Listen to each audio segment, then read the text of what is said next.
अस्सलाम वालेकुम क्लास, क्या हाल है, कैसे हैं आप लोग। हमारे बिजनेस स्ट्रेटजी एंड पॉलिसी की लेक्चर सीरीज में आज हमारा लेक्चर नंबर 31 है। हम अपने लास्ट लेक्चर को रिकैप करते हैं। हम लास्ट लेक्चर में देखें तो हमने बात की थी स्ट्रेटजी एवेल्यूएशन के ऊपर। हमने स्ट्रेटजी एवेल्यूएशन में बात की कि हमारे पास स्ट्रेटजी एवेल्यूएशन की नेचर हमारे पास क्या है, ठीक है। हम स्ट्रेटजी एवेल्यूएशन क्यों करते हैं। हमने बात की थी कि हमारे पास स्ट्रेटजी रिव्यू जो है वो एक इंपॉर्टेंट चीज है। देन स्ट्रेटजी एवेल्यूएशन हमने बात की, हमने डिफरेंट स्टेप्स आपको बताए कि आप किस तरह से स्ट्रेटजी को रिव्यू कर सकते हैं, आप किस तरह की स्ट्रेटजी को एवेल्युएट कर सकते हैं। Then we discussed about the strategy evolution framework. हमने फ्रेमवर्क के अंदर आपको 2-3 चीजें बताई थी, ठीक है। फर्स्ट ऑफ ऑल क्या करेंगे, आप अपनी बेसिस चेक करें, ठीक है, कि जो आपने स्ट्रेटजी डिजाइन की थी, ठीक है, वो आपकी बेसिस आपके पास क्या थी। तो यहां पर हम क्या करते हैं कि हम अपनी स्ट्रेटजी जो एवेल्युएशन है उसकी बेसिस को हम क्या करते हैं, रिवाइज करते हैं। What we do, we again हम जो है स्कैनिंग करते हैं अपनी इंटरनल एनवायरनमेंट की एज वेल एज अपने एक्सटर्नल एनवायरनमेंट की।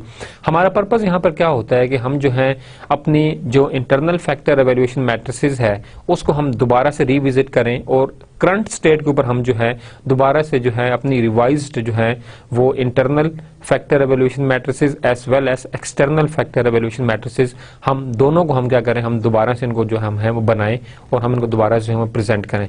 अब यहाँ पर हमने क्या किया कि हम बेसिस चेक करते हैं अपनी। तो जब हमने देखा कि हमारे पास अगर डिफरेंसेस नहीं है, डिफरेंसेस कहाँ से हम चेक करेंगे कि हम अपनी जो एक्चुअल जो हमारे पास डिजायर्ड स्टेट है जहां पे हम जाना चाहते हैं, ठीक है, और जो करंट हमारे पास जो रिवाइज्ड मैट्रिसेस के रिजल्ट्स आए हैं अगर वो मैच करते हैं या हम सपोर्ट करते हैं कि हमारे ऑब्जेक्टिव्स को ये जो करंट इंटरनल और एक्सटर्नल सिचुएशंस हैं वो सपोर्ट करती हैं कि हम अपने ऑब्जेक्टिव्स को अचीव कर पाएंगे और इनमें कोई कंफ्लिक्ट या डिफरेंसेस नहीं है, तो you should move towards the performance evaluation section. और अगर डिफरेंसेस हैं, what you should do, you should go to the step 3, that is the corrective action, कि आप अपने करेक्टिव एक्शन लें, अपनी स्ट्रेटजी को रिवाइज करें। जो आपके पास करंट सिचुएशंस, करंट आपके पास इंटरनल और एक्सटर्नल सिचुएशंस पर्टेन कर रही हैं, आप क्या करें कि आप उनके हिसाब से क्या करें, खुद को जो है वो मैनेज करें। यहां पर आपके पास अब एक चीज आ रही है, वो ये है कि करेक्टिव एक्शन में हम क्या करेंगे। करेक्टिव एक्शन में हमने बात की थी कि आप क्या करेंगे कि आप अपनी स्ट्रेटजी को रिविजिट करेंगे, आप अपने ऑब्जेक्टिव्स को, अपनी पॉलिसीज को क्या करेंगे, अलाइन करेंगे करंट जो आपकी स्ट्रेंथ है उनके साथ और करंट जो मार्केट में अपॉर्चुनिटीज अवेलेबल हैं उनके साथ। अगर हम परफॉर्मेंस एवेल्युएशन जो स्टेप 2 हमारे पास है स्ट्रेटजी एवेल्युएशन फ्रेमवर्क के अंदर, हम उसकी बात करें तो वहां पर हमने बात की थी कि आप अपने जो परफॉर्मेंस मेजरमेंट जो है क्राइटेरिया सेट करें, ठीक है। हमने एक क्राइटेरिया हमने ये सेट किया कि जो करंट सिचुएशन है उसको आप कंपेयर करें किसके साथ, अपनी एक्सपेक्टेड आउटकम के साथ, कि जो करंटली हम जिस तरह से मूव कर रहे हैं क्या ये हमें सपोर्ट कर रहा है, हम जो एक्सपेक्टेड आउटकम है वो हम ले पाएंगे। इफ गुड, ओके, क्या करें कि आप जो है परफॉर्मेंस जो भी आपने एक सेटअप देना है आप उस सेटअप को चलाएं और अपने इस कोर्स ऑफ एक्शन को आप क्या करें, कंटिन्यू रखें, आप जो है फर्दर मूव करें जिस तरह से आप आगे जो है वो चलना चाहते हैं। इसके साथ साथ आप नेक्स्ट में क्या कर सकते हैं कि अगर आपकी परफॉर्मेंस जो है, आपकी जो एक्चुअल करंट पोजीशंस हैं वो डिजायर्ड जो आउटकम है उसके मुताबिक नहीं है, तो आप क्या करें, आप जो है वो करेक्टिव एक्शंस जो हैं वो आप ले लें, ठीक है। हमने बैलेंस स्कोर कार्ड की बात की। बैलेंस स्कोर कार्ड में हमने जो है 4-5 हमने डिफरेंट पैरामीटर्स एडजस्ट किए, उन पैरामीटर्स को हमने जो आउटकम्स थी उनके साथ हमने उनको अलाइन किया, ठीक है, और हमने देखा कि whether we can do this और नॉट, हमने उस लिहाज से अपना सब कुछ जो है सेटअप हमने अरेंज किया, ठीक है। बैलेंस स्कोर कार्ड के थ्रू हम जो है अपने कस्टमर्स, अपने फाइनेंसेस, अपने रिसोर्सेज, उनके लिए हम टारगेट एरिया सेट करते हैं और फिर हम देखते हैं कि who is responsible for those resources, जो भी आप अथॉरिटी दे रहे हैं कि वो आउटकम प्रॉपर हो रही है या नहीं हो रही, हम उसके साथ बात कर देखते हैं। फिर हम देखते हैं publish sources of the strategy evaluation, ठीक है, हमारे पास जो मॉनिटरिंग इंफॉर्मेशन सिस्टम्स है उनको हम किस तरह से यूज कर सकते हैं। फिर हमने बात की थी इफेक्टिवनेस के, क्या इफेक्टिवनेस ऑफ स्ट्रेटजी एवेल्यूएशन क्या होगी, उसकी कैरेक्टरिस्टिक्स हमारे पास क्या होंगी। फिर we discussed about the contingency planning के you have to have an extra plan, ठीक है, आपको रिस्क 100% रिस्क नहीं लेना, ठीक है, आपको कुछ ना कुछ एक एक्स्ट्रा प्लान जो है वो रखना है ताकि आप क्या कर सकें, आप सपोर्ट कर सकें अपनी स्ट्रेटजी को, अपने जो भी आउटकम है उनको आप जो है सपोर्ट कर सकें, ठीक है। इसकी ज़रूरत इसलिए भी है कि मोस्ट ऑफ द टाइम हमने जो बात की कि हमारे पास जो इन्वायरमेंटल डायनामिक्स है, आपके पास जो internal as well as external environments हैं, ठीक है, वो कभी भी आपके पास कांस्टेंट नहीं रहती और वहाँ पर हर वक्त जो है वो चेंज रहती है। तो उस चेंज को जो है वो स्कैन करना, वो ज़रूरी है। उसको ज़रूरी इसलिए भी आपके पास है कि आप क्या करें कि आप वो आउटकम अपनी स्कैन करें। अगर प्रॉब्लम है तो आपके पास एक और प्लान अवेलेबल है, ठीक है, वो प्लान में भी फिट बैठे वहां पर, तो अल्टरनेटिव्स प्लान होना ज़रूरी है। तो कंटीजेंसी प्लानिंग हमें हेल्प करता है कि हम अपने अल्टरनेटिव प्लान्स को टाइमली और फिजिबल वे में जो है अपने प्लान के साथ या अपनी स्ट्रेटजी के साथ क्या करें, उसको मर्ज कर सकें या उसको हम दोबारा से नए सिरे से हम उसको जो है वो डिजाइन करके हम उसको दोबारा इंप्लीमेंट कर सकें। Then we discuss about the 21st century challenges, मैंने आपको एक बुक इसमें रेफर की थी। Then we discussed about the privacy of the strategy information, कि उसको स्टेक होल्डर से जो है वो शेयर करना चाहिए, उसको हिडन होना चाहिए, ठीक है। ये तमाम इश्यूज हमने इसमें डिस्कस किए थे। आज के लेक्चर में हमने क्या बात करनी है कि हमने बात की थी कि हम जो है वो रिवाइज करेंगे अपने पास तमाम के तमाम लेक्चर्स, ठीक है, from lecture number 1 to lecture number 17। So हमारा कोर्स ऑलरेडी लास्ट लेक्चर तक कवर हो चुका था। Strategy valuation and review was the last phase of business policy and strategy. So today we are having revision of the lecture number 1 till lecture number 17। So lecture number 1 में जो हमने last lecture में हमने बात की उसमें हमारे पास first चीज थी वो हमारे पास थी nature of the strategy. Business strategy की नेचर किस किस्म की होती है, बिजनेस स्ट्रेटजी बनाना क्यों जरूरी है, ठीक है। फिर हमने डिफरेंट टर्मिनोलॉजीज डिस्कस की थी हमारे पास कि स्ट्रेटजिस्ट हमारे पास क्या होता है, विजन हमारे पास क्या चीज है, लॉन्ग टर्म प्लानिंग हमारे पास क्या चीज है। Then we discussed about the importance of the strategic policy making, कि स्ट्रेटेजिक पॉलिसी मेकिंग क्यों जरूरी है। इसमें हमने 2 पॉइंट्स डिस्कस किए थे। फर्स्ट थिंग हमने बात की the process of business strategy does not and when the firm decide what strategy और स्ट्रेटजीज टू परस्यू, ठीक है। हमें ये प्रोसेस जो है ये बताता है कि हमारे पास कौन सी स्ट्रेटजीज लेनी है, कौन सी स्ट्रेटजीज नहीं लेनी, ठीक है। बल्कि उन स्ट्रेटजी को इंप्लीमेंट किस तरह से करना है, उन स्ट्रेटजी को एवेल्युएट किस तरह से करना है, उनको रिव्यू कैसे करना है, ये भी जो है बिजनेस पॉलिसी एंड स्ट्रेटजी का पार्ट है। बिजनेस स्ट्रेटजिस्ट जो है वो सिर्फ पॉलिसी डिवाइस नहीं करेगा कि उसका काम वहां खत्म हो गया, उसने पॉलिसी बना ली। No, it is not the end. आपको बिजनेस के उस स्ट्रेटजी को डिजाइन भी करना है, उसको फॉर्मुलेट करना है, उसको आपको इंप्लीमेंट करना है, उसको आपको एवेल्युएट करना है, रिव्यू करना है, आपको करेक्टिव एक्शंस लेके जो है कंटीजेंसी प्लानिंग के थ्रू नया प्लान लाना है। This is all at the and of the strategist, ठीक है। तो this is very important. Second phase हमारे पास जो इंपॉर्टेंट है कि why strategic policy making is important.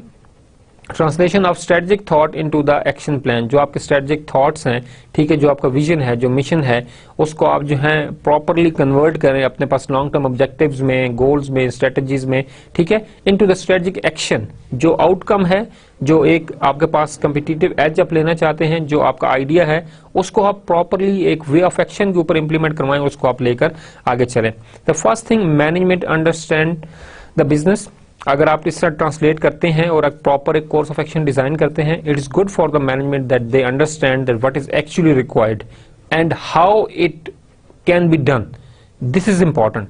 Importance तो है इस चीज की, ये चीज ठीक है, फर्म का इसमें फायदा होगा, कॉम्पिटिटिव एज हम लेंगे, this is good, but this is not the required. Actual issue is that how we should achieve that thing, हम उसे करके कैसे पाए, हम उसे कर कैसे पाएंगे, this thing is more important.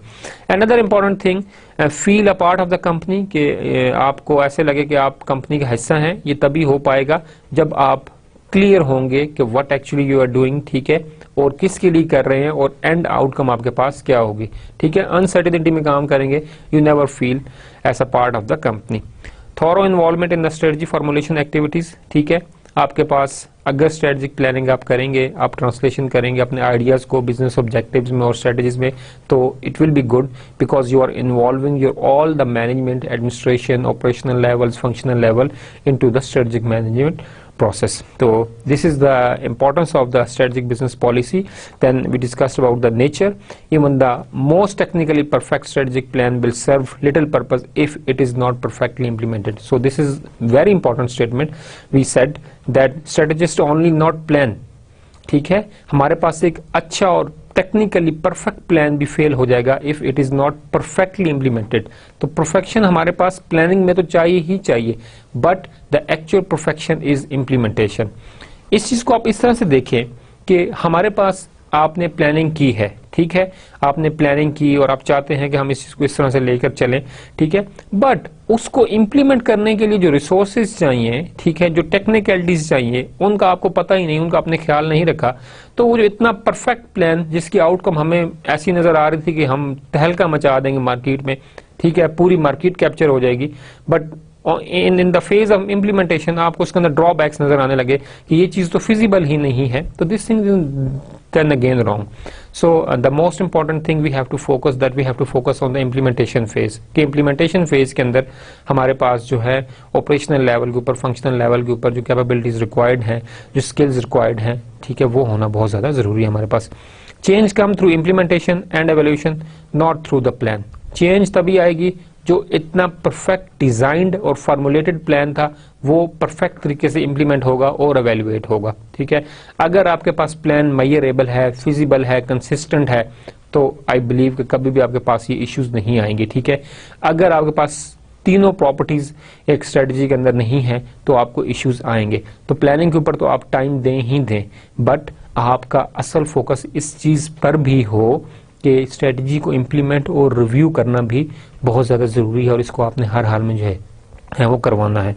A technically imperfect plan that is implemented well will achieve more than the perfect plan, ठीक है. प्लानिंग इज परफेक्ट, आपने गोल बनाया जिसके अंदर प्लानिंग परफेक्ट थी, you design, you allocated resources, you design the course of action, each and everything was perfect, but it was not implemented perfect. But एक ऐसा inconsistent plan जो कि मतलब टेक्निकली परफेक्ट नहीं था, बट इम्प्लीमेंटेशन उसकी जो है परफेक्ट तरीके से हुई, it will really work well. So this is the phenomena of the real world actually.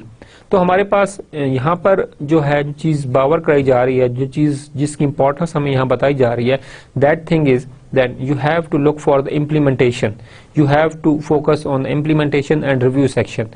If you are not technically good in the planning, but if you are good administrator, ठीक है, आप evaluation implementation में अच्छे हैं, तो no problem, your plan will work well. आपको कुछ ना कुछ वो प्लान जो है वो देकर ही जाएगा. देन हमने बात की थी अपने पास ग्लोबल बेनिफिट्स की, हमने बात की थी इंटरनेशनलाइजेशन की, हमने बात की थी ग्लोबलाइजेशन की, and what are the impacts of the internationalization and globalization on the current business performance. ये हमारे पास अच्छी खासी डिस्कशन रही हमारे पास फर्स्ट 2 लेक्चर्स के अंदर. Companies are able to procure input goods and services required at the most competitive prices. This is one of the thing. अगर आप जो है ग्लोबलाइजेशन की तरफ जाते हैं, you expand your business from one country to another country, तो that thing the first benefit कि आपको इनपुट और रिसोर्सेज जो है वो चीप मिलेंगे, ठीक है, और आपको कम्पिटिटिव प्राइसेस के ऊपर आपके पास मिलेंगे. And that's why you look at the most promising business in the world. For example आप इंटेल को देख लें, ठीक है, और डिफरेंट बिजनेसेस जो हमारे पास एक्सपेंड करने, वो तमाम के तमाम उनके जो मैन्युफैक्चरिंग प्लांट्स है, they are in the something ऐसी इकोनॉमीज में है, ऐसी कंट्रीज के अंदर है जहां पर लेबर जो है चीप है, जहां रॉ मटेरियल जो है वो सस्ता है, जहां की पॉलिसीज जो हैं वो सपोर्टिव हैं, ठीक है. तो इस तरह की चीजों को जो है वो आपके पास जो है वो ज्यादा जो है वो फोकस किया जाता है आपके पास. अनदर थिंग हमारे पास है companies get access to the more wider market. आप जो है एक मार्केट से एक बड़ी मार्केट की तरफ जाते हैं. For example most of the businesses they try to focus on China because वो बिलियन ऑफ आपके पास जो है वो कस्टमर्स हैं, ठीक है. इमर्जिंग मार्केट है आपके पास एक, तो वहां पे क्योंकि कस्टमर जो है अवेलेबल है, मार्केट इस आपके पास ज्यादा है, कस्टमर आपके पास ज्यादा है, तो इस तरह की चीज भी आपके पास. Globalization is one of another factor.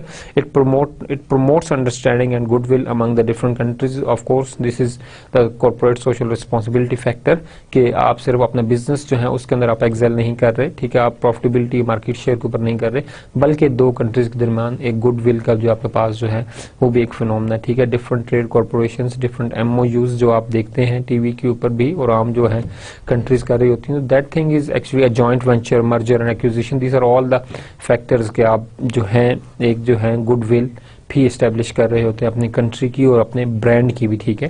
This thing.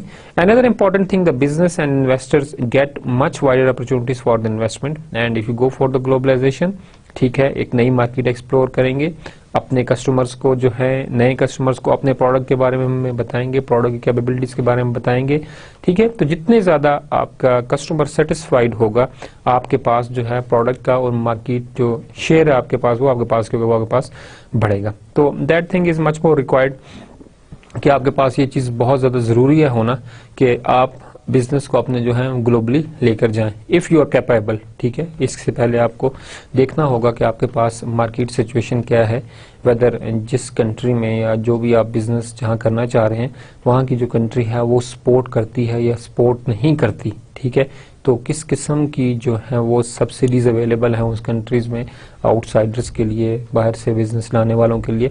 तो you should have to look for the opportunity and of course globalization is good for all the industries and for the economies. और डेवलपिंग कंट्रीज के अंदर जो है ये हमारे पास ज्यादा जो है ये कंसेप्ट जो है अवेलेबल है। फिर जब हमने एक इम्पोर्टेंस जनरेट की कि why strategic business management is important, and in the developing eras we talking about the globalization, we talking about the internationalization, then we developed about the e-commerce concept, internet, and we just unlimit the boundaries। हमारे पास world एक global village है, what each and everything is available perfectly। तो आपने जो है अपने business को किस तरह से जो है वो कामयाब बनाना है। ठीक है, तो for that thing the most important thing for the companies is in the development of vision as well as the mission statement. So हमने विजन स्टेटमेंट को हमने देखा तो हमने बात की what do we want to become, हम क्या बनना चाहते हैं। It's about a future concern. ठीक है, first of all you have to target something, you have to create a milestone something. हम यहाँ पे खुद को देखना चाहते हैं। ठीक है, that milestone must be achievable, measurable, feasible, consistent हो। ये सारी चीजें आपके पास होना जरूरी है माइलस्टोन के अंदर। Vision include the basic concept of what company is all about, it purpose of being, company क्यों बनाई गई, इसका पर्पस आपके पास क्या है, and in future what are your future intentions. ठीक है, आप क्या करना चाहते हैं। ठीक है, concentrate on the future, of course it's a future statement. First step in the strategic planning, and we are talking about the strategic business policy and strategy. तो उसमें जो फर्स्ट स्टेप हमारे पास है वो है development of the vision statement. First of all you should develop your vision statement. We had one example of the Amazon। ठीक है, Amazon vision is to be the earth most customer centric company, to build a place where people can come to find and discover anything they might want to buy online business के लिए whatever customer want to find वो उन्हें Amazon के ऊपर आपके पास क्या हो वो available हो। So this is one of the example। So missions, so our next is the mission statement। Mission statement talk about how you will get to where you want to। It's mean that mission statement help us to achieve our vision statement। तो vision statement को fulfill करने के लिए आपके पास जो mission statement है वो आपके पास जो है बहुत ज़्यादा ज़रूरी है। Define the purpose and primary objective related to your customer needs and team values। आप वहाँ पर तो आप बात करते हैं विजन में कि फ्यूचर में आप क्या करना चाहते हैं, बट यहाँ पर जो आपके पास कस्टमर्स हैं, जो टीम वैल्यूज हैं, जो कोर पर्पसेस हैं, उनको जो है आप जो है ज़्यादा फोकस करते हैं। The actual thing is that mission statement जो है वो आंसर करती है आपकी विजन स्टेटमेंट को, कि आपकी विजन स्टेटमेंट है ठीक है कि हम वर्ल्ड लीडर बनना चाहते हैं। तो मिशन स्टेटमेंट में आपने क्या कुछ ऐसे किया है कि जो आपको वर्ल्ड लीडर बना देगा। ठीक है, we should have one example, we should discuss later. It answer the question what do we do, हमें क्या करना चाहिए, व्हाट मेक अस डिफरेंट। ठीक है, आप डिफरेंट किस तरह से हो सकते हैं। इसके अंदर एक चीज मैं ऐड करना चाहूंगा, this is very realistic thing, कि हमारे पास किसी भी ऑर्गेनाइजेशन में आप जाएं, इंशाल्लाह you should go for jobs और वट एवर इट इज, आप इस चीज को देखेंगे कि ऑर्गेनाइजेशन के अंदर जो टॉप पोजीशन है वो हर जगह हर वक्त अवेलेबल है। ठीक है, हम कहते हैं जी डायरेक्टर बैठा हुआ है, whatever it is he is there, no problem at all, but आपको खुद को डिफरेंशिएट करवाना है। द ओनली थिंग, ठीक है, which differentiates you from the other is your attitude, how you actually work. ठीक है, आप अपनी जॉब के अंदर कितने कंसिस्टेंट हैं, कितने कमिटेड हैं।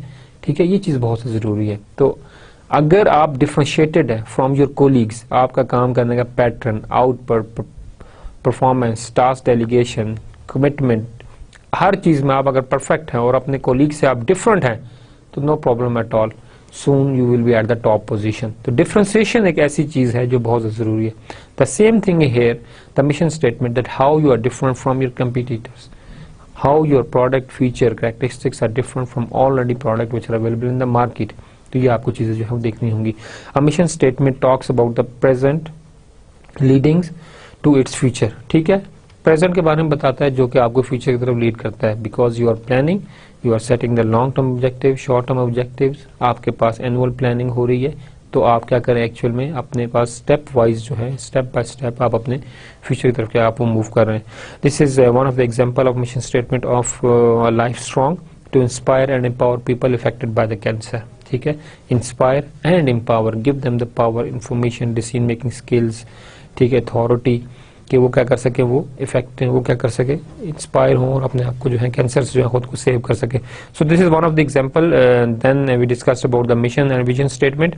हमने मिशन और विजन स्टेटमेंट की हमने बात की, हमने देखा कि मिशन स्टेटमेंट और विजन स्टेटमेंट क्या डिफरेंस है। Mission statement talk about how you will get to where you want to become, and mission statement outline where you want to be in future, and this is talking about the present and how we are focusing on the future, how our present is linked with our future. This thing is required. Another question we asked, it answered the question what do we do, what make us different, but the vision statement answer the question where do we aim to be. ठीक है, again future mission statement talk about the present leading to its future, vision statement talk about the future. ठीक है, mission statement present से आप future की तरफ किस तरह से जा रहे हैं, बट फ्यूचर इट्स मीन के what you want to become, आपका फ्यूचर प्रोस्पेक्ट है।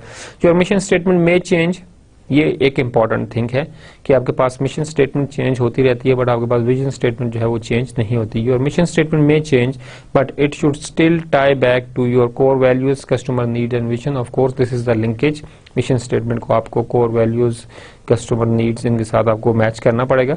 Your vision statement should remain intact even if the market changes dramatically, because it speak what you present, not just what you do. So the last point we discussed, it lists the broad goals for which the organization is formed, but जो vision statement है, it lists where you see yourself after some years from now. तो of course ये एक difference है जो दोनों के दरम्यान में आपको दिया गया।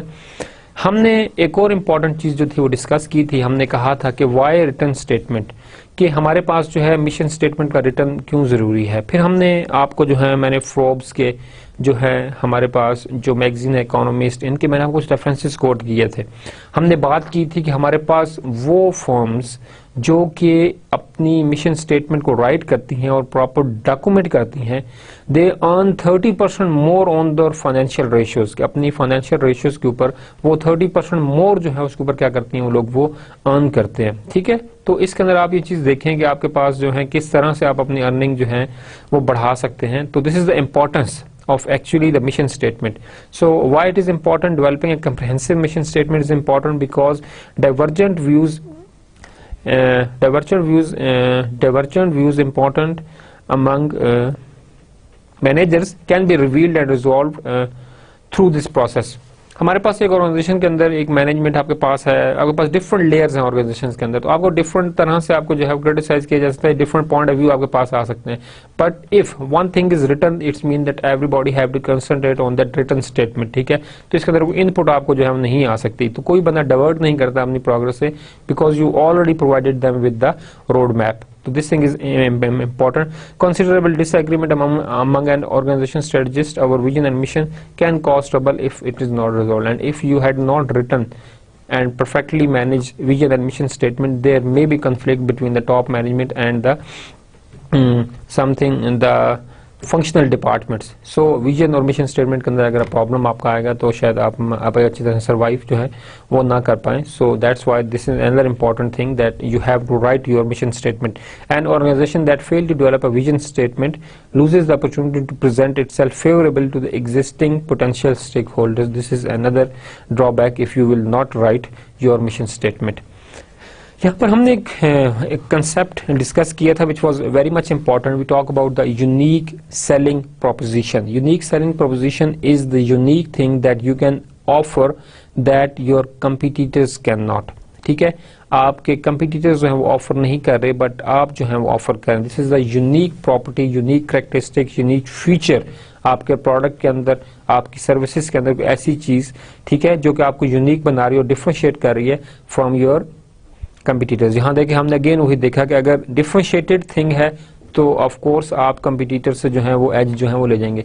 तो इफ अगर एक मार्केट के अंदर आप एक यूनिक कैरेक्टरिस्टिक्स और प्रपोजिशन के ऊपर जो है वो आप जो है वो एज ले सकते हैं, तो why not in simple organization. अगर आप अपने अंदर जो पर्सनल डेवलपमेंट है, जो पर्सनल कैरेक्टरिस्टिक्स हैं, वो आपके डिफरेंशिएटेड है फ्रॉम योर कोलीग्स, तो of course you will become the organizational leader. तो आपको इस चीज को देखना पड़ेगा। Why it's your competitive edge, ठीक है, इसलिए आपको यूनिक सेलिंग पॉइंट है। It's the reason that customer buy from you and you alone. It's mean that you are the most preferred based on your characteristics. UPS हमारे पास USP unique selling point जो हमारे पास है, help many companies succeed, ठीक है, बहुत से कंपनीज को हेल्प करती है। Of course this is the way that you can get the competitive as.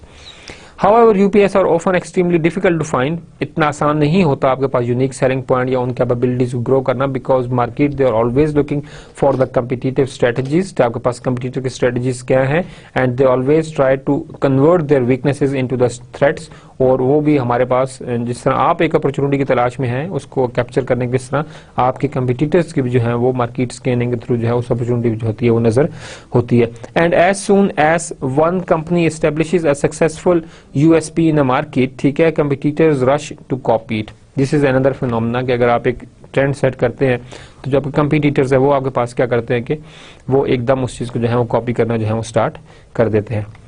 Then we discussed that हमारे पास why firms do not plan strategically, firms जो हैं वो strategically plan क्यों नहीं करती। These are the different things we already discussed and we elaborated this thing, but we are just repeating these things. The first thing is the poor reward structure in the organization, ठीक है, हमारे पास जो पे benefits हैं, compensations जो structures हैं हमारे पास, वो जो है reward system जो है आपका effective नहीं है।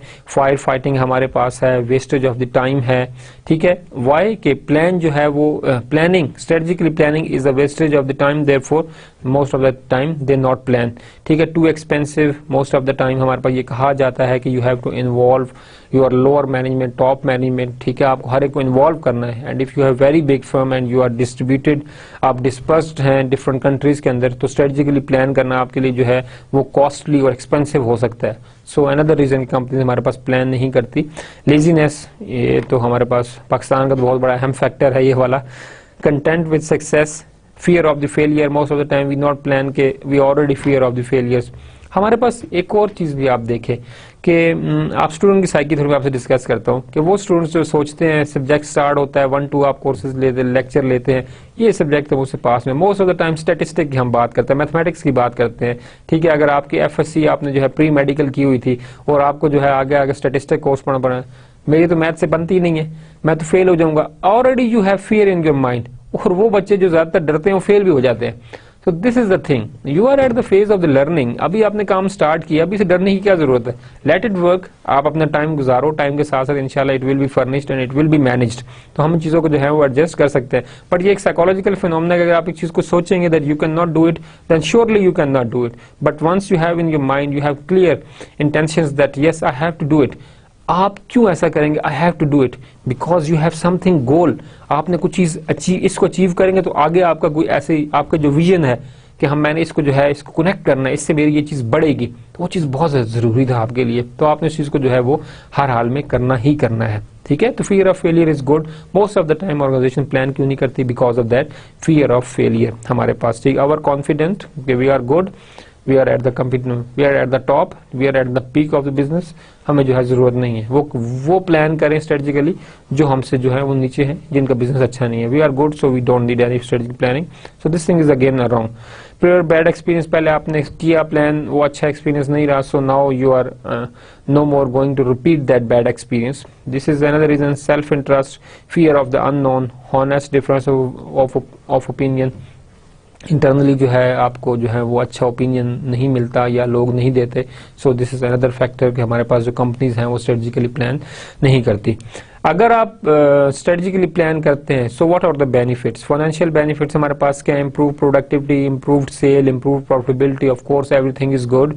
नॉन फाइनेंशियल बेनिफिट्स क्या है, increased employees productivity, improved understanding of the competitor strategy, greater awareness of the external threats, understanding of the performance reward relationship, better problem avoidance and lesser resistance to the change। ये हमारे पास थोड़ी सी चीजें हैं जो होनी चाहिए, ठीक है।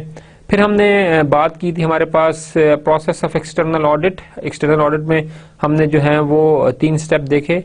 पहले स्टेप में हमने क्या बात की, the process of performing an external audit must involve as many managers and employees as possible. आपको मैनेजर्स को और एम्प्लॉयज को, लो लेवल्स को जो इम्प्लीमेंट कर रहे हैं उसका होना बहुत जरूरी है। जो आप स्ट्रेटजी बना रहे हैं, डिजाइन कर रहे हैं, और अगर आप लो लेवल स्टाफ को इन्वॉल्व नहीं करेंगे अपने साथ, तो this thing should be bad, because strategy implement उन लोगों ने करनी है, they know whether they are capable, whether they have the resources, each and everything आपको जो है वही लोग एक इनपुट देंगे उस स्ट्रेटजी की फिजिबिलिटी के लिए, ठीक है। इसके साथ साथ जो है आपके पास क्या होती है कि आपकी मैनेजमेंट के दरमियान जो है अंडरस्टैंडिंग जो है वो बिल्ड होती है, ठीक है, और जो ऑर्गेनाइजेशन मेंबर उनके दरमियान जो कमिटमेंट है वो भी आपके पास क्या होती है, वो भी आपके पास इंक्रीज होती है। एंड अगर इसके अल्टीमेट हमें इफेक्ट देखें तो it is a source to improve the organizational commitment and job satisfaction of the employees, ठीक है। ये हमारे पास एक इंपॉर्टेंट कंसेप्ट है जिसको जो है वो इन्वॉल्व करना जरूरी है।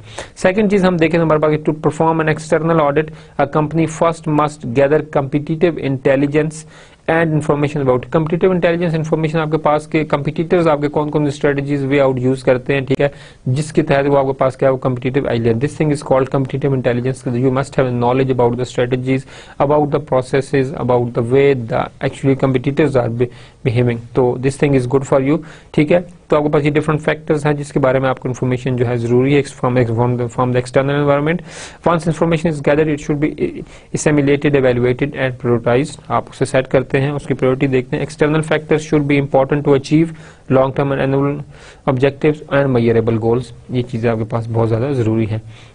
ये हमने यहाँ बात की कि हमारे पास जो है वो कुछ फैक्टर्स हैं जो आपके पास की एक्सटर्नल फैक्टर्स हैं, ठीक है।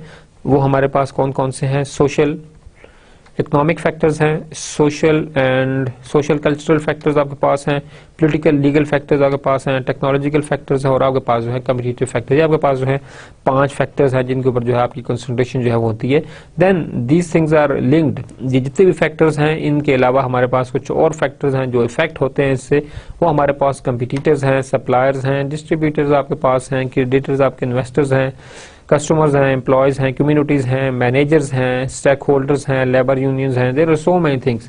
सो again we have outcome, opportunities and threats. हम यहीं से देखते हैं कि हमारे पास इस एक्सटर्नल एनवायरनमेंट के अंदर कौन कौन सी अपॉर्चुनिटीज हैं और कौन कौन सी थ्रेट्स हैं। कंपटीटर पॉइंट ऑफ व्यू से, supplier distributor point of view से कौन सी अपॉर्चुनिटीज है, या आपके पास जो थ्रेट्स हैं वो आपके पास क्या अवेलेबल है। कि इकोनॉमिक वेरिएबल्स हमारे पास, अगर हम इकोनॉमिक वेरिएबल्स को देखें हमारे पास, तो हमारे पास कुछ यहाँ पर लिस्ट किए हैं, otherwise we already discussed in detail कि हमारे पास प्रीवियस का, दिस इज जस्ट रिवीजन। सो मैं सिर्फ कुछ पॉइंट्स जो है मैं यहाँ पे एलोबरेट कर दूंगा आप लोगों के लिए। फर्स्ट ऑफ ऑल, मार्केट में क्रेडिट की अवेलेबिलिटी आपके पास है या नहीं, ठीक है। अगर आपके पास गवर्नमेंट स्टेबल है, पॉलिटिकल एनवायरनमेंट जो आपके पास है वो स्ट्रेंथन है, फाइनेंशियली स्ट्रॉन्ग है government, so of course this thing is available, credit आपको अवेलेबल होगा। लेवल ऑफ डिस्पोजेबल अमाउंट आपके पास है या नहीं है, ठीक है। इंटरेस्ट रेट आपके पास क्या चल रहे हैं, इन्फ्लेशन रेट क्या है, फेडरल गवर्नमेंट बजट डेफिसिट, ठीक है, बजट डेफिसिट कितना था, ठीक है, whether it was fulfilled or not, या नेक्स्ट बजट के ऊपर आपको अगेन जो है कुछ ना कुछ टैक्सेस लगा के जो है इस डेफिसिट को पूरा करना है। कंजम्पशन पैटर्न्स क्या है, अनएम्प्लॉयमेंट के ट्रेंड्स क्या हैं, लोगों के पास जॉब्स हैं या नहीं है, ग्रेजुएशन जो है, ग्रेजुएट्स के पास जॉब अपॉर्चुनिटीज कितनी मार्केट में अवेलेबल हैं, you have to look into that. Then work productivity level, and then you have to look at the stock market trends, ठीक है, कि आपके पास जो रुपए की वैल्यू ऊपर नीचे जा रही है नहीं जा रही, स्टॉक मार्केट क्या ट्रेंड है, आपके पास कंपनीज के जो शेयर्स हैं उनमें ग्रोथ है या नहीं है। सो इन तमाम चीज़ों को जो है आपने देखना है। फिर हमने बात की थी कि political, governmental and legal variables, ये हमारे पास और तरह के वेरिएबल्स थे, इनमें हमने बात की थी जो चीज़ें हमने पढ़ी, हमने बात की गवर्नमेंट रेगुलेशन और डीरेगुलेशन की, टैक्स लॉ के अंदर चेंज आना, स्पेशल अफेयर्स हैं, वोटर पार्टिसिपेशन रेट आपके पास, this thing is another important thing, ठीक है, कि जो आपके पास चॉइस है लोगों की, उनका पार्टिसिपेशन रेट है वोट्स के अंदर वो कितना है, ठीक है, इलेक्शन में कितना उन्होंने पार्टिसिपेट किया, नंबर ऑफ पेटेंट्स आपने जो है कितने दर्ज किए, कितने आपके अप्रूव हुए, this thing is important. Change in the patent laws में चेंजेस जो आपके पास हैं। So these are all the governmental and legal factors, political factors हैं जिनको हमारे पास जो है वो एक्सटर्नल एनवायरनमेंट जो है वो फोर्स करती है कंपनीज के ऊपर, ठीक है, पेटेंट लॉज के अंदर चेंज आ जाना, आपके पास टैक्स रेट का बढ़ जाना, these are all the factors जिनको हमें जो है वो मॉनिटर करना है और हमें इन्वायरमेंटल स्कैनिंग जो है रेगुलरली बेसिस पे हमें उसमें करना है। Then we have the technological factors. Technological factors में अगर बात करें तो हमारे पास जो है वो रिवोल्यूशनरी टेक्नोलॉजिकल फोर्सेस, आपके पास टेक्नोलॉजी का जो चेंज होना है वो बहुत ज़्यादा रैपिड है, ठीक है। आपके पास टेक्नोलॉजी तेजी से चेंज होती है, आपके पास ना सिर्फ जो है वो टेक्निकल जो है वो चेंजेस आती हैं, बल्कि आपके पास मैन्युफैक्चरिंग के अंदर जो है प्रोसेस इंप्रूवमेंट के अंदर भी आपके पास काफ़ी चीज़ें हैं। आपके पास सॉफ्टवेयर डिज़ाइन के अंदर ऐसी चीज़ें हैं जो कि आपके पास हेल्पफुल हैं। आप इससे पहले देखें तो आपके पास जो है टेक्सटाइल मिल्स के अंदर आपके पास बहुत ज़्यादा लेबर अवेलेबल था। अब आपके पास क्या है कि आपके पास लेबर कम है, बट जो सॉफ्टवेयर के अंदर आपके पास मशीन रीडेबल आपके पास सॉफ्टवेयर हैं, ठीक है, जो सॉफ्टवेयर के जो डिज़ाइन उनको रीड करते हैं और थ्रू मशीन आपके करते हैं उन डिज़ाइंस को जो है क्या करते हैं वो अपने कपड़े के ऊपर क्या होते हैं वो आप बनवा लेते हैं। तो हमारे पास जो है there are so many other technological development जो कि ट्रेंड्स जो है वो चेंज होते हैं। और एक चीज़ जो बहुत इंपॉर्टेंट है वो ये है कि टेक्नोलॉजी जो है वो आपकी कॉस्ट को रिड्यूस करती है। इनिशियली मे बी आपको मशीनरी और चीज़ें लेने में आपको थोड़ा एक्सपेंसिव हो, बट वैसे जो है आपके पास कॉस्ट क्या होती है, आपके पास वो रिड्यूस होती है। देन हम बात करें हमारे internet changes the nature of the opportunities and threat. Of course internet ने आपकी बिजनेस के लिए अपॉर्चुनिटीज जो है वो क्रिएट भी की हैं, और आपके पास क्या हुआ कि आपके पास जो अपॉर्चुनिटीज हैं वो हमारे पास जो है क्या हुआ, हमारे पास अपॉर्चुनिटीज जो है वो क्रिएट भी हुई हैं, और हमारे पास जो है बिजनेस जो आपके पास है वो ज़्यादा जो है वो बढ़ने लग गया। इसलिए अगर हम एग्जांपल लें तो हम इसको इस तरह से देख सकते हैं कि फॉर एग्जांपल आपके एक फिजिकल स्टोर है, जो हमने ऑलरेडी डिस्कस किया है कि आपके पास एक फिजिकल स्टोर है, तो उस फिजिकल स्टोर के अंदर जितने आपका एरिया है आप उस एरिया तक ही क्या कर सकते हैं, आपने जो प्रोडक्ट है वो सेल कर सकते हैं। उस इलाके के लोग आपसे क्या होंगे, वो सामान आपसे ले लेंगे। बट अगर आपके पास एक वेबसाइट है और आपका प्रोडक्ट जो है वो ऑनलाइन पड़ा हुआ है, तो थ्रू इंटरनेट जो है पूरी दुनिया से कोई भी बंदा जो है उस वेबसाइट को क्या कर सकता है, वो एसेस कर सकता है और वहां से इंफॉर्मेशन और डाटा जो है वो ले सकता है। सो this is one of the importance of the internet ने जो है आपके पास ना सिर्फ बिजनेस के अंदर डेवलपमेंट की, बल्कि आपके वर्चुअल एजुकेशन जो हम अभी बात कर रहे हैं, this thing is again mean हमारे पास बहुत ज़्यादा सपोर्ट किया आपको, ठीक है, कि उसके अंदर एजुकेशन के अंदर इम्प्रूवमेंट भी आई, और भी सोशली भी बहुत सारी कंट्रीब्यूशन है इंटरनेट की, जो कि बहुत ज़्यादा सोसाइटी के एंड पे जो है वो पॉजिटिव कंट्रीब्यूशन है। Then we have competitive forces. हमारे पास कम्पिटिटिव फोर्सेज आपके पास जो फर्म्स हैं, जो आपके कंपिटिटर्स हैं, जो आपके राइवल्स हैं, you have to look at them, you have to evaluate them.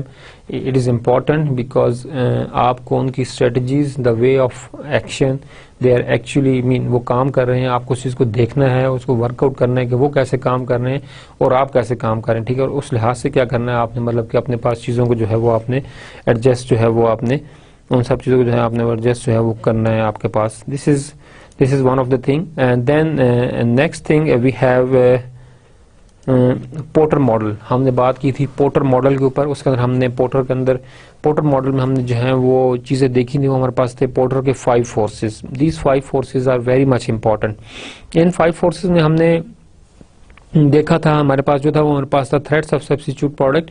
आपका जो भी प्रोडक्ट है उसके लिए सब्स्टिट्यूट प्रोडक्ट का उस मार्केट में कितनी थ्रेट्स हैं, ठीक है, क्या मार्केट में सब्स्टिट्यूट प्रोडक्ट्स अवेलेबल हैं, क्या थ्रेट्स हमारे पास हैं कुछ ऐसी जो हमारे पास उस मार्केट को जो है वो सब्स्टिट्यूट जो है वो हमारे पास है कि नहीं है। तो अगर आपके प्रोडक्ट के मार्केट में सब्स्टिट्यूट्स अवेलेबल हैं तो इट्स मीन कि हमारे पास ये एक थ्रेट है, ठीक है। अगर आपके सब्स्टिट्यूट प्रोडक्ट जो है वो सस्ते मिलते हैं मार्केट के अंदर, ठीक है, उनकी कॉस्ट भी आपके पास कम है, कस्टमर एक्सेप्टेंस भी ज़्यादा है, अवेयरनेस ज़्यादा है, और एक और हम बात करेंगे उनकी जो डिस्ट्रीब्यूशन है मार्केट में वो बहुत ज़्यादा है, इजीली अवेलेबल है। So there are so many things कि आपका सब्स्टिट्यूट आपके लिए जो है वो प्रॉब्लम का जो है वो सोर्स बन सकते हैं। So this is one of the thing threats of new entry. आप जिस मार्केट के अंदर हैं अगर वहाँ पे न्यू एंट्रेंट जो है वो ईजिली और आसान से एंटर हो सकते हैं, तो this thing is again mean threat for you. But अगर आप एक ऐसी इंडस्ट्री के अंदर हैं जहां पे एंट्रेंस जो है वो मीन मुश्किल है या एक्सपेंसिव है बहुत ज्यादा, या गवर्नमेंट के रूल्स एंड रेगुलेशन ऐसे हैं कि उस इंडस्ट्री या स्पेसिफिक जो है वो काम जो है जिसके अंदर आप हैं उसके अंदर इंटर होना मुश्किल है, देन इट्स मीन के आपके लिए वो थ्रेट नहीं, आपके लिए एक सेफ एंड है वो कि मीन आप ऑलरेडी जो है क्या कर रहे हैं एक ऐसी इंडस्ट्री के अंदर इसमें एंट्री जो है वो मुश्किल नहीं है। बट ऐसे बिजनेसेस जहां पर एंट्री बहुत ज्यादा आसान होती है आपके पास, इस तरह के बिजनेस के अंदर आपके पास क्या होते हैं कि बहुत जल्दी जो है मार्केट आपके पास क्या होती है वो सैचुरेट हो जाती है। तो इस तरह के बिजनेस के अंदर जो है वो एक कैश काउज वाला कंसेप्ट है कि आपको एज सुन एज पॉसिबल जो है just you have to milk the customer. आपको जितनी जल्दी पॉसिबल है आप क्या करें कि आप जो है अपने पास जो प्रॉफिट मार्जिन उसको आप अचीव करें, आपकी स्ट्रेटजीज इतनी इफेक्टिव हो जो कि लॉन्ग टर्म नहीं बल्कि शॉर्ट टर्म बेसिस के ऊपर हो, because market is soon going to be saturated. तो इस केस के अंदर जो है हमारे पास डिफरेंट स्ट्रेटजीज है जो आप अप्लाई कर सकते हैं। We already discuss that. Intense rivalry among the existing players, this is another factor. Bargaining power of supplier, supplier कितना इफेक्टिव है या सप्लायर का आपके ऊपर कितना कंट्रोल है, या क्या इस तरह से बात करें कि आपका सप्लायर के ऊपर कितना कंट्रोल है। So these are the different things. Bargaining power of the buyer, जो आपके पास बायर है उसकी बार्गेनिंग पावर कितनी है, और आपका जो प्रोडक्ट है उसकी जो कॉस्ट है या रेट है वो आपके पास कितने है। सो जो पोर्टर हमारे पास 5 फोर्स मॉडल था, इसका जो एक्चुअल पर्पस था, the intensity of the competition among the firms varies widely from industry to industry. ठीक है, एक इंडस्ट्री दूसरी इंडस्ट्री आपके पास क्या करती है, वो चीज वेरिएशन है वो क्या करती है, वो वेरी करती है। ठीक है, तो इसलिए जो है कंपटीशन लेवल को मेजर करने के लिए आपके पास क्या है, पोर्टर 5 मॉडल आपको एक कंपैरिजन का सोर्स जो है वो प्रोवाइड करता है ताकि आप अपनी करंट पोजीशन को जो है वो मेजर कर सकें। ठीक है, in comparison with your competitors. तो इस चीज को आपको जो है वो देखना है। देन नेक्स्ट जो हमारे पास चीज हमारे पास हम देख रहे हैं अपने पास, वो हमारे पास है जी फोरकास्टिंग की हमने बात की। फोरकास्टिंग हमारे पास क्यों जरूरी है? फर्स्ट ऑफ ऑल ये हमारे पास कंपनीज जो है वो जो है एक जगह पर स्टिक नहीं रहना चाहती, बल्कि वो ये चाहती हैं कि अपने फ्यूचर को फोरकास्ट करें कि फ्यूचर में वो खुद को कहाँ पे देखना चाहती हैं। ठीक है, अब हमारे पास फोरकास्टिंग के डिफरेंट मेथड्स हैं। हमारे पास फोरकास्टिंग जो है वो क्वालिटेटिव भी हमारे पास होती है, फोरकास्टिंग हमारे पास जो है वो क्वांटिटेटिव भी होती है। दोनों तरह के हमारे पास मेथड्स हैं। ठीक है, क्वांटिटेटिव फोरकास्टिंग में फॉर एग्जांपल आप रिग्रेशन एक हमारे पास टूल है जिसको आप यूज करते हैं। फिर हम अगर बात करें क्वालिटेटिव फोरकास्टिंग की, तो क्वालिटेटिव फोरकास्टिंग में हमारे पास जो टूल है वो हमारे पास है डेल्फी मेथड। ठीक है, डेल्फी मेथड में आप क्या करते हैं कि आप जो एक्सपर्ट्स हैं उनसे आप राय लेते हैं, बट उनकी राय एक दूसरे क्या होते हैं, वो एक एनोनिमस राय होती है, उनको नहीं पता होता कि दूसरा एक्सपर्ट भी इसके ऊपर राय कर रहा है। ठीक है, then you come up with all the suggestions and then आप देखते हैं, करेक्टिव एक्शन लेते हैं, दोबारा आप सर्कुलेट करते हैं, दोबारा से आप लेते हैं। तो एक स्टेप के ऊपर आप बार बार रिफाइन करते हैं, एक चीज को रिफाइन करते करते end of the day you have the solution और you have the company forecast, company को एक्चुअली में क्या स्टेप्स लेने चाहिए। इसके अलावा आप अगर देखें तो हमारे पास कंपनीज जो हैं वो अपनी पास्ट सेल को देखते हुए फोरकास्ट करती हैं। ठीक है, कि हमारा इन फ्यूचर या अगले 3-4 सालों में, अगले 5 इयर्स में हमारी सेल्स कहाँ तक पहुंच जाएगी। ठीक है, फिर उस लिहाज से कि अगर ऑलरेडी सेल्स में कंसिस्टेंट इंक्रीज आ रही है तो आप क्या करते हैं कि आप क्या करते हैं अपने पास के आप एक करेक्टिव एक्शन या करेक्टिव मेजर लेते हैं। तो हम देखते हैं कि हमारे पास फोरकास्टिंग जो है वो कहाँ से हेल्पफुल है। Business forecasting methods are used to determine the future development और success of the business in regard to its sales, profit and expenses. ठीक है, अपने सेल्स कि आपके पास रिकॉर्ड ऑलरेडी अवेलेबल है, आपके पास प्रॉफिट का रिकॉर्ड अवेलेबल है, आपके पास एक्सपेंसेस का जो रिकॉर्ड अवेलेबल है। आप अपने पास्ट जो सेल्स हैं, पास्ट जो प्रॉफिट हैं, पास्ट जो एक्सपेंसेस आपके हैं, उनको आप फोरकास्ट कर सकते हैं कि फ्यूचर में हमारे पास ये ग्रोथ हो रही है, इस ग्रोथ के हिसाब से हमारे पास जो एक्सपेंसेस है वो हमारे पास कितने जो है वो हमारे पास बढ़ जाएंगे और हमारे पास इंक्रीज हो जाएंगे। तो इस चीज को जो है वो आपने जो है वो देखना है कि हमारे पास ये चीज किस तरह से इफेक्ट करती है, और फोरकास्ट फॉर श्योर जो है कंपनीज करती हैं, और उसी फोरकास्टिंग की बेस के ऊपर हमारे पास जो है वो मार्केट अपॉर्चुनिटीज को जो है वो कैप्चर किया जाता है। एक और चीज हमारे पास ये चीज है कि in the shaky economic times it is some time difficult to create an accurate business forecast for the coming years. जिस हमने बात की कि हम अगले फ्यूचर में क्या देखना है, फ्यूचर के सालों को हम प्रिडिक्ट करते हैं based on the past records of sales, profit and expenses which available. तो अगर हमारे पास इकोनॉमिक कंडीशन हमारे पास शेकी है, ठीक है, हमारे पास एक्सटर्नल एनवायरनमेंट जो है वो कंसिस्टेंट नहीं है, वो हमारे पास जो है वो स्टेबल नहीं है, इकोनॉमिक कंडीशन में आपके पास सोशल फैक्टर्स हैं, पॉलिटिकल फैक्टर्स हैं, लीगल फैक्टर्स हैं, गवर्नमेंट के फैक्टर्स हैं, सोशल फैक्टर्स हैं, इकोनॉमिक फैक्टर्स हैं, सो मैनी टेक्नोलॉजिकल फैक्टर्स आपके पास हैं, ठीक है। अगर आपके पास कंसिस्टेंट नहीं है, और मोस्टली हमारे पास एक्सटर्नल जो इन्वायरमेंट वो डायनामिक है, वो कभी भी कांस्टेंट रहती है, वो चेंज रहती है। तो in case of shaky economic times के स्टेबल नहीं है कंट्री की कंडीशन, उस केस के अंदर जो है आपके पास फोरकास्ट करना जो है वो बिल्कुल भी आपके पास जो है वो फ्रूटफुल नहीं होगा। दैट्स वाई के हमारे पास शेकी टाइम्स के अंदर फोरकास्ट नहीं किया जाता, बल्कि according to the changing circumstances जो है वो डिफरेंट जो है वो स्टेप्स लिए जाते हैं और करेक्टिव मेजर्स जो है वो ली जाती हैं आपके पास। Forecasting is complex activity due to factors. Forecasting एक मुश्किल और कम्प्लेक्स एक्टिविटी है किन फैक्टर्स की बिना कर। First of all technological innovations, आपके पास जो टेक्नोलॉजिकल चेंजेस हैं, जो टेक्नोलॉजिकल इनोवेशन है वो मार्केट में हर वक्त आपके पास क्या होती है, वो आपके पास होती रहती है। एक्सटर्नल एनवायरनमेंट में टेक्नोलॉजी, सॉफ्टवेयर, नई से नई जो है वो इजादात, इन्वेंशन आपके पास होती रहती हैं। सो आपकी फोरकास्टिंग जो है वो इन टेक्नोलॉजिकल एक फैक्टर है जो कि हमारे पास इस चीज़ को हमारे पास जो है वो रोकता है आपके पास फोरकास्ट को, कि फोरकास्ट ना करें, बिकॉज टेक्नोलॉजिकल चेंजेस जो है बहुत ज़्यादा रैपिड है। कल्चरल चेंजेस, न्यू प्रोडक्ट्स, आपके पास new product development, this is again a new thing, ठीक है। सब्स्टिट्यूट प्रोडक्ट का मार्केट में आ जाना एक अगेन न्यू थिंग, उनकी एक थ्रेट है, न्यू प्रोडक्ट एक थ्रेट है, सारी चीजें हैं जो प्रॉब्लम क्रिएट कर सकती हैं। Improved services, strong competitors, competitors आपको बहुत ज़्यादा स्ट्रॉन्ग है, so you have to look forward and you have to align your strategies, ठीक है, अपने स्ट्रेटजी अपने कंपिटिटर्स के साथ, बल्कि आपको अपनी स्ट्रेटजीज उनसे ज़्यादा अच्छी और बेस्ट बनानी है। सो this is another thing. Shift in the government priorities, government की प्रायोरिटीज जो है वो चेंज हो गई हैं। फॉर एग्जांपल, आप जिस मार्केट में पहले थे, ठीक है, आपको में भी सब्सिडीज मिलती थी किसी चीज़, फॉर एग्जांपल एग्रीकल्चर के अंदर गवर्नमेंट आमतौर से सब्सिडी अनाउंस करती है। तो अब अगर गवर्नमेंट की प्रायोरिटीज जो है वो एग्रीकल्चर सेक्टर से हट के जो है मैन्युफैक्चरिंग सेक्टर पर चली गई, तो उन्होंने सब्सिडी वहां शिफ्ट कर दी, यहाँ से उन्होंने हटा दी। तो जो शिफ्ट है गवर्नमेंट प्रायोरिटीज के अंदर, ये भी एक ऐसा फैक्टर है जो कि आपकी फोरकास्टिंग को जो है वो इफेक्ट कर सकता है। Unstable economic conditions, of course dollar discussed. Unforeseen events, हमारे पास फॉर एग्जांपल अर्थक्वेक का आ जाना, ठीक है, एक नेशनल हैजर्ड, एक जो है नेचुरल हैजर्ड है। अब इस चीज को जो है वो अवॉइड नहीं किया जा सकता। इस केस के अंदर आप क्या है कि हमारे पास अगेन फोरकास्टिंग प्रॉब्लमेटिक हो सकती है, या आप फोरकास्टिंग इस सिचुएशन में नहीं कर सकते जहां पे हमारे पास जो है अनसीन इवेंट्स के अंदर भी आपके फोरकास्टिंग जो है फ्रूटफुल नहीं होती।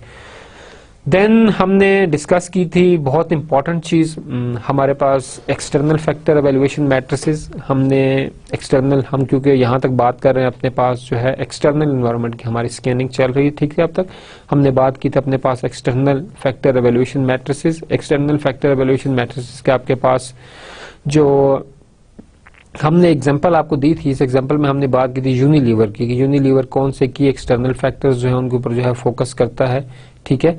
तो हमारे पास जो एक्सटर्नल फैक्टर्स हैं की, वो हमारे पास है अपॉर्चुनिटीज और थ्रेट्स। हमने ऑलरेडी स्वॉट एनालिसिस की बात की हुई है कि हमारे पास स्ट्रेंथ और वीकनेसेस जो हैं वो इंटरनल फैक्टर्स कहलाते हैं, और हमारे पास जो अपॉर्चुनिटीज हैं और थ्रेट्स हैं वो हमारे पास जो है ऑर्गेनाइजेशन के जो है वो एक्सटर्नल फैक्टर्स हैं। तो हमने यहाँ बात की हमारे पास के अपॉर्चुनिटीज, कौन कौन सी अपॉर्चुनिटीज है यूनिलीवर के लिए, और कौन कौन से आपके पास जो है थ्रेट्स है। तो फिर हमने इसके बाद हमने उनके साथ जो है कुछ वेट असाइन किए, फिर हमने उनकी रेटिंग दी, ठीक है, और फिर हमने क्या बात की, हमने जो है वो वेटेड स्कोर निकाला। We multiplied the weight with the rating score. हमने प्रॉपर स्टेप्स डिफाइन किए कि how we are going to perform this activity. आप अपने लेक्चर्स के अंदर देख सकते हैं कि हमने किस तरह से वेट दिया, हमारे पास रेट देने का क्या क्राइटेरिया है, ठीक है, वो हमने देखा, ठीक है। तो जो हमारे पास यहाँ पे अपॉर्चुनिटीज यूनिलीवर के लिए हमारे पास थी global markets untapped, increased demand ज्यादा है, ठीक है। एस्ट्रोनॉमिकल हमारे पास जो है इंटरनेट ग्रोथ हमारे पास है, leader in the discounted market, and then more special pressure to the quit smoking. हमारे पास ये कुछ डिफरेंट फैक्टर्स हैं, ठीक है। थ्रेट्स हमारे पास क्या है, legislation against the tobacco industry, हमारे पास स्मोकिंग का एक है, ठीक है। तो स्मोकिंग के लिए हमारे पास है production limit on the tobacco, smokeless market, bad media exposure and administration. These are the few threats। फिर आपने वेटेड स्कोर निकाला and then at the end you have total 2.10, ठीक है, आउट ऑफ 4 हमारे पास जो भी है। देन हमने एक और मैट्रिसेस पढ़ी जो बहुत ज्यादा इंपॉर्टेंट है, and this matrices help you to compare the competitors. आप अपना कंपैरिजन कर सकते हैं अपने कंपटीटर के साथ और आप देख सकते हैं कि आपकी करंट जो पोजीशन है मार्केट में वो क्या है, ठीक है, whether you are good from your competitor, और कौन कौन से ऐसे एरियाज हैं जहां पे आपके कंपटीटर स्ट्रांग हैं और आप जो है वो स्ट्रांग नहीं है, ठीक है। तो कॉम्पिटिटिव प्रोफाइल मैट्रिसेस आपको मदद करती है कि आप अपना कंपैरिजन करें अपने कंपटीटर के साथ, और जिन जगहों पर आप उनसे पीछे हैं वहां पर आप करेक्टिव एक्शंस लेकर अपने आप क्या करें, आगे करें। तो दिस इज इंडस्ट्रियल, ये कॉम्पिटिटिव प्रोफाइल मैट्रिसेस इस चीज की भी आपके पास निशानदेही करती है कि इंडस्ट्री सीरियस, कि वो सीरियस है अपने कंपटीटर्स के बारे में, वो सीरियस है अपनी ग्रोथ के बारे में। दैट्स वाई वो इतनी एक अच्छी एक्टिविटी कर रहे हैं कि वो अपना कंपैरिजन कर रहे हैं अपने कंपटीटर्स के साथ। यहाँ पर हमने जो एग्जांपल ली थी वो हमने बात की थी यूफोन की, जोंग की और टेलीनॉर की। These are 3 Pakistan telecommunication industries. Pakistan के जो अंदर जो है वो टेलीकॉम इंडस्ट्री में ये तीनों एक अच्छे नाम है, ठीक है। Mobilink is also there, but मतलब कि वी ओनली कंपेयर्ड दीज 3। हमारे पास जो डाटा था उस हिसाब से हमने अवेलेबल किया।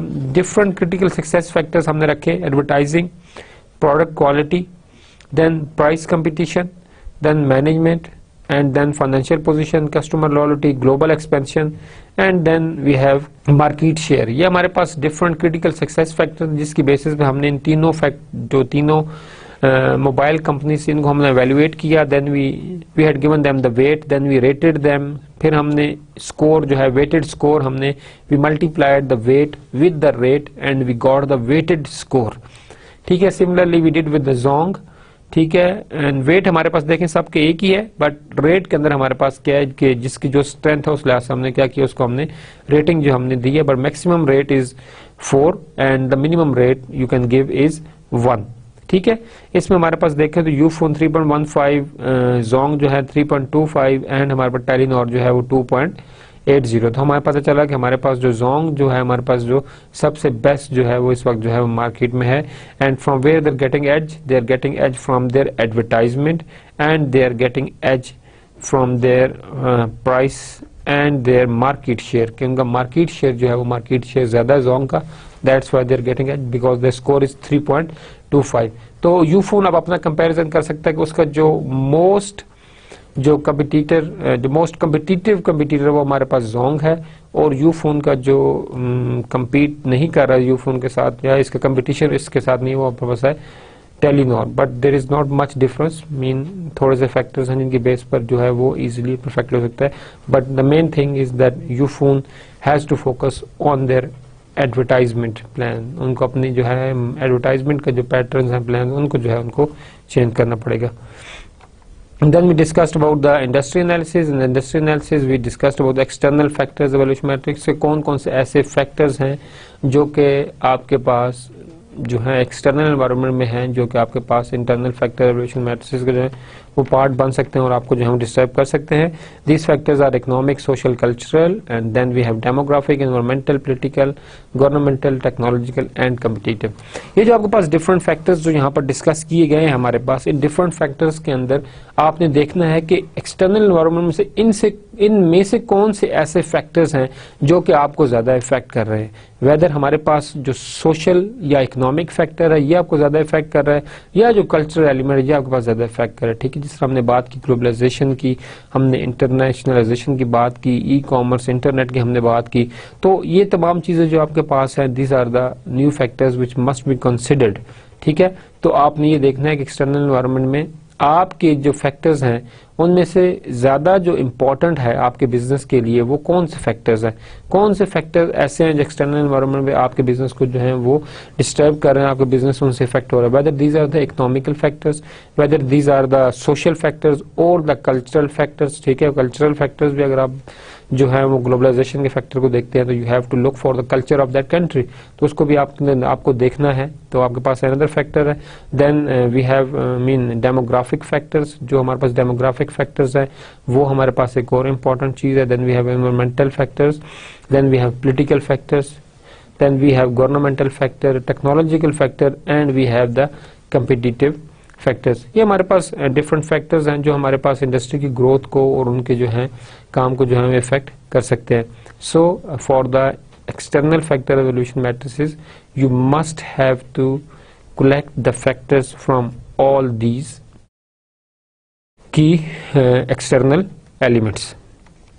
नेक्स्ट जो हमारे पास टॉपिक है वो हमारे पास है जी मैनेजमेंट के फंक्शंस. हमने बात की थी कि मैनेजमेंट के फंक्शंस जो डिफरेंट हमारे पास 5 मैनेजमेंट के फंक्शंस हैं और वो किस तरह से लिंक्ड हैं विद द बिजनेस स्ट्रेटजी और वो किस तरह से बिजनेस स्ट्रेटजी के जो डिफरेंट हमारे पास पार्ट्स हैं वहाँ पर जो है कंट्रीब्यूट करते हैं. हमने बात की थी हमारे पास जो बिजनेस फंक्शंस हैं वो हमारे पास 5 हैं.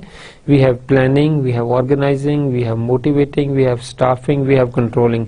दीज आर द 5 फैक्टर्स जो हमारे पास किसके फंक्शंस हैं. हमारे पास स्ट्रेटेजिक मैनेजमेंट के अंदर बिजनेस के हमारे पास फंक्शंस हैं.